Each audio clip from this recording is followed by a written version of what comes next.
Here's a really good question here. How does Manzardo influence the Santana and Naylor deals? I'm going to do my best to provide my point of view and how I think that he's going to fit into all of this.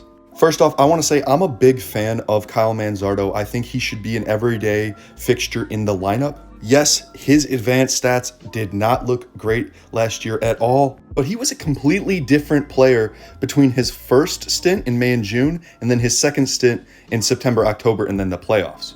As you could probably see from the stats, he was not good in May and June. Had a lot of things that he needed to figure out. He went back down to Columbus and he figured things out. Again, we're going to look at the SOPS here for him. That's compared to the rest of the league. TOPS is compared to himself. And yeah, June, he had 25 at-bats, but he was really, really bad. May, not so great either.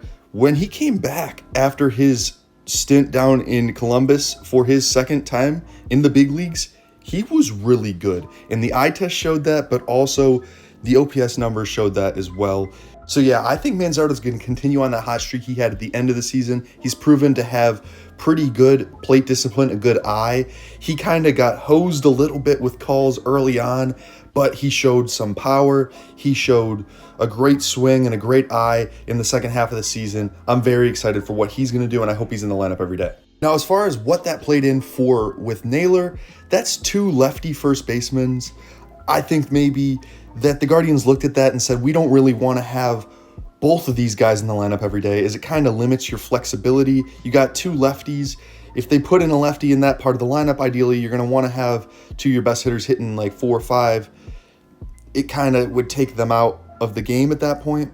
And then for what it means for Santana, I think that it kind of limits the value of Santana, because I think you're going to want to have Manzardo in the field sometimes. That decreases the defensive value that Santana's bringing you. But on the other hand, the concept of having them both in the lineup every day is a little bit more palatable, as Santana is a switch hitter. He's going to be able to hit lefties better than Naylor would. And even when Fry comes back, if you would like to platoon Fry and Manzardo, Santana gives you a little bit more flexibility, as he could be in the lineup every day. You could flip off David Fry and Kyle Manzardo. So Santana does bring you flexibility in that way. But for the time being, at least until David Fry is back, I would expect Kyle Manzardo and Carlos Santana in the lineup every day. And fingers crossed, I'm really hoping that Kyle Manzardo breaks out, has a really, really good sophomore season. Maybe even a rookie season. I don't know what his service time is at right now. Maybe he could win Rookie of the Year.